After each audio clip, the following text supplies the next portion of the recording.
And a lot of this is also dovetailing with work that they've done to try to diminish the importance of some of this disinformation by building these voting information centers. And so if you look at Facebook and you'll see that there's this repository of information that they put out there. And they've been putting, for the last 2 months, they've been putting at the top of people's feeds reminders on how to vote, on mail balloting, and all kinds of other things. On election night, that will switch and it will become more of a repository for authoritative election results to try to mute the effect of any disinformation that'll be coming from unofficial or official sources. So that brings us back to disinformation. You mentioned, how do we define it? We're having discussions about how to define it. I haven't seen any cases, but to me, that's a point of looking closely at regulations, looking closely at takedowns based on disinformation.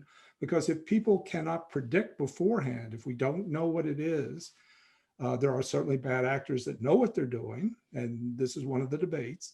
But if there's a vagueness about it, there's a legality issue, and under both international law and I would think under Facebook rules also, there's a question whether that could be sustained. But my point being, to reach this larger audience, to get legitimacy under it, there are other ways to go than just talk about the First Amendment, which is great in itself.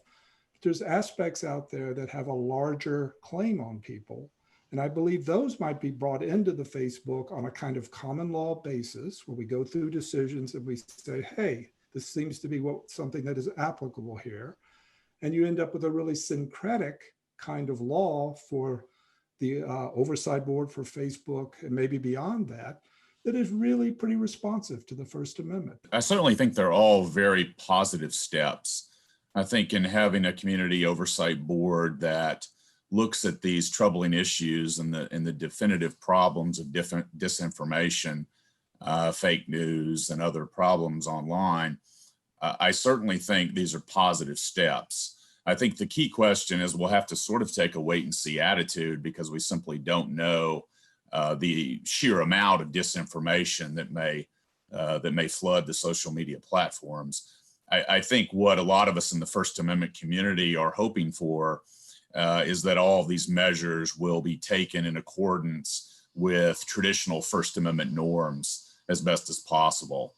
But if we remember why it is that we empowered these private companies with the abilities that we did and protected them so much with the First Amendment, we get to you get to the answer of maybe the government is exactly not the entity that we want to answer and solve our speech problems for.